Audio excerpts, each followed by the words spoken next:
Hello everyone. Part 22 में हेयोंग किमजू के ऊपर आकर गिर जाती। पहले तो हेयोंग शॉक होती है, देन वो बोलती तुम यहाँ कैसे, मतलब तुम यहाँ भी मॉम के साथ पहले भी आ चुके हो। देन दोनों आग जलाने का ट्राई करते हैं। उसके बाद हेयोंग काफी सैड होती है और बोलती है मॉम अपनी बेटी को भूल गई। देन किमजू उसे मॉम का वो वीडियो दिखाता है जिसमें वो बोलती है हेयोंग मेरी प्यारी बेटी। हेयोंग ये वीडियो देखकर काफी ज्यादा इमोशनल होती है और बार बार वही वीडियो देखकर खुश भी होती है। नेक्स्ट सीन में हम देखते हैं शीन और उसका बॉयफ्रेंड हॉस्पिटल में होते हैं और वो दोनों बच्चे का चेकअप कराते हैं, जिसमें बेबी को देखकर वो दोनों काफी ज्यादा खुश होते हैं। इन शीन के बीएफ को अपनी एक्स गर्लफ्रेंड की याद आती है जो बोलती है जब ये बच्चा होगा तो क्या तुम प्राउडली बोल पाओगी तुम्हारा बच्चा। शीन उसको नोटिस करती है। उसके बाद दोनों घर जाते हैं। घर जाते वक्त शीन गाड़ी को बीच में रोक के और जाने लगती है। देन उसका बीएफ भी उसके पीछे जाता है और पूछता है क्या हुआ तुम्हें। देन शीन बोलती तुम्हें क्या हुआ तुम बताओ, क्या तुम मुझे और मेरे बच्चे को लेकर रिग्रेट फील कर रहे हो, सच बताना मुझे तुम्हारी ऑनेस्टी पसंद। देन उसका बीएफ बोलता हाँ मुझे थोड़ा बहुत रिग्रेट हुआ था बट अब मैं ठीक हूँ। बट शीन उससे ब्रेकअप करके चली जाती है। अगेन हमें हेयोंग और किमजू को दिखाया जाता है जहाँ हेयोंग पूछती तुम मॉम के साथ रहते थे बट मैंने कभी तुम्हें देखा नहीं। देन किमजू बोलता हम एक बार मिल चुके हैं। फ्लैशबैक दिखाया जाता है जहाँ हेयोंग होती है तो किमजू सोचता मैं भूल गया आज ये आने वाली थी। देन वो वहाँ से जाने लगता है तो हेयोंग उससे लाइटर मांगती, फिर बोलती तुम तो बच्चे हो। तभी हम देखते किमजू उसे लाइटर देता है और बोलता है कि लगता है स्मोकिंग करने से तुम्हारी हाइट नहीं बढ़ी। ये सुनकर हेयोंग काफी ज्यादा शॉक होती है और बोलती वो तुम थे। देन वो पूछती है तुम तो स्मोकिंग नहीं करते थे तो लाइटर तुम्हारे पास कहाँ से था। किमजू बोलता है एक्चुअली उस दिन मैं अपनी ग्रैंड माँ से मिलके आ रहा और ग्रैंड माँ स्मोकिंग बहुत करती थी। देन हेयोंग पूछती है तुम शादी बाद मुझे छोड़कर कहाँ चले गए थे सडनली। किमजू बोलता है एक्चुअली मैंने मॉम से प्रॉमिस किया था जो मैं तोड़ना नहीं चाहता था। देन हेयोंग बोलते तुम ग्रैंड माँ और मॉम से क्या प्रॉमिस करने में अपनी फीलिंग्स भूल गए, तुम लाइफ में बहुत कुछ सह चुके हो। फिर वो बोलती चलो हम घर चलते हैं। नेक्स्ट सीन में हम देखते हैं भूरा स्टोरी लिखती है और यूनियन की कॉल आने का वेट करती है। जब यूनियन की कॉल नहीं आती तो वो हेडफोन लगाकर सॉन्ग सुनने लगती है। उधर हम देखते हैं कि भूरा का फादर घर में घुस चुका होता है। उसके बाद वो लाइट को कट कर देता है। भूरा जब लाइट देखने आती है तो वो वहाँ डैड को देखकर बहुत डर जाती है और उसके सर पर फोन मारकर अंदर जाकर रूम लॉक कर लेती है। उसका फादर बोलता है बेशरम लड़की तुम्हारे वजह से एक बेकसूर की जान चली गई फिर भी तुम यहाँ छुपी हो, इस बात का तुम्हें कोई रिग्रेट नहीं है। उसके बाद उसका फादर उसे उकसाने के लिए वही बात वो बार बार करता। देन भूरा चिल्लाती मेरी वजह से नहीं गई है, तुमने उन्हें मारा है। और डैड दरवाजा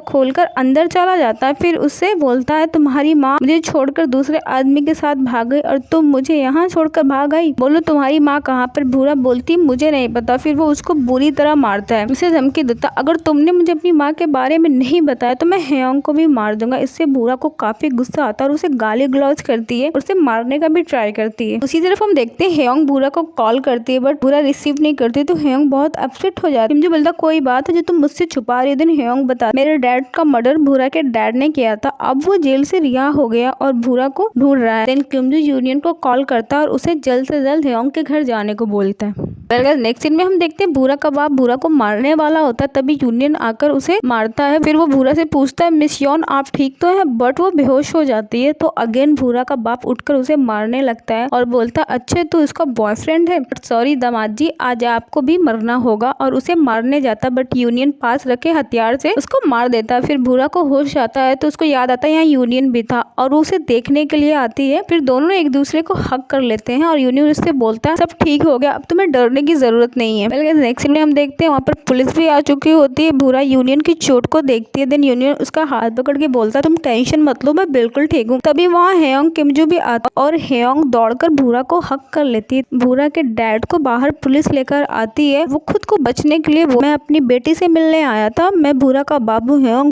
गुस्से में उसे मारती है और बोलती है कमीना तू बाप के नाम पे कलंक है, कौन अपनी बेटी को ऐसे बुरी तरह मारता है। तभी भूरा काफी ज्यादा इमोशनल होती है और हेयोंग से बोलती आपको सब पता था बट आपको सब पता था डैड को मारने वाला ये आदमी है, आपने मुझे कभी कुछ क्यों नहीं बताया। हेयोंग बोलती है जब मैं तुमसे पहले मिली तो मुझे लगा मैं तुम्हारी शक्ल कभी नहीं देखूंगी, बट जब मैं तुमसे मिली तो मुझे लगा तुम कितनी डरी हुई अकेली हो। तब मैंने सोच लिया था डैड को तो नहीं बचा पाई लेकिन तुम्हें कुछ नहीं होने दूंगी। पूरा बोलती आपने मुझे बचा लिया और दोनों बहुत प्यार से एक दूसरे को हक करती हैं। किमजू और यूनियन ये हैं। देन किमजू यूनियन से पूछता है तुम ठीक हो, यूनियन बोलता है हाँ और उसे किमजू और यूनियन किमजू को बोलता मुझे कॉल करने के लिए थैंक्स, भूरा को बचाने की वजह से मैं बहुत ज्यादा हैप्पी हूँ। और किमजू का नाम लेता है। किमजू उससे इमोशनल हो जाता है, ये सोचता है जैसे उसके भाई ने उसका नाम लिया है। उधर हम देखते यूनियन और भूरा दोनों हॉस्पिटल में जाते। उसके बाद हेयोंग और किमजू घर के अंदर होते हैं। हेयोंग किमजू को थैंक्स बोलती और बोलती तुम बेड पे आराम से सो जाओ। किमजू बोलता नहीं तुम बेड पर सो जाओ, मैं सोफे पे सही हूँ। लेकिन में यूनियन हॉस्पिटल में होता है, तभी भूरा रूम में आती है और उसे थैंक्स बोलती है और सॉरी भी बोलती है मेरी वजह से आपको चोट लगी। उसके बाद वो बोलता सिर्फ थैंक्स और सॉरी बोलने से काम नहीं चलेगा, तुम्हें यहाँ बैठकर पहरा देना होगा ताकि मैं डरूं ना। उसके बाद यूनियन पूछता है तुम अपने पास्ट की वजह से मुझसे दूर रहना चाहती थी ना। भूरा बोलती है हाँ। फिर यूनियन बोलता मैं अब हेयोंग से कोई लड़ाई नहीं करूंगा, अपना रिश्ता बचाने के लिए मुझे जो करना होगा मैं करूंगा। भूरा शौक होती है और बोलती आप अब भी मुझे लाइक करते। यूनियन बोलता हाँ पहले से भी ज्यादा। उसके बाद भूरा एक्सेप्ट करती है कि उसे लाइक करती है। फिर दोनों काफी प्यार से एक दूसरे को किस करते हैं। नेक्स्ट सीन में हम देखते हैं हेयोंग सोई होती है और उसे कॉल आती है। उसके बाद वो किमजू को आकर उठाती है और बोलती किमजू जल्दी उठो। किमजू काफी शौक होकर उठ। नेक्स्ट सीन में हम देखते हैं हेयोंग को कॉल आती है। उसके बाद वो आके किमजू को उठाती है और वो बताती है मॉम की डेथ हो गई और उसे पकड़ के रोने लगती है। बोलती है मॉम मुझे छोड़ के हमेशा के लिए चली गई और उसे पकड़ के वो काफी ज्यादा रोती। किमजू भी उसे हक कर लेता और यहीं पर पार्ट 22 की एंडिंग हो जाती है।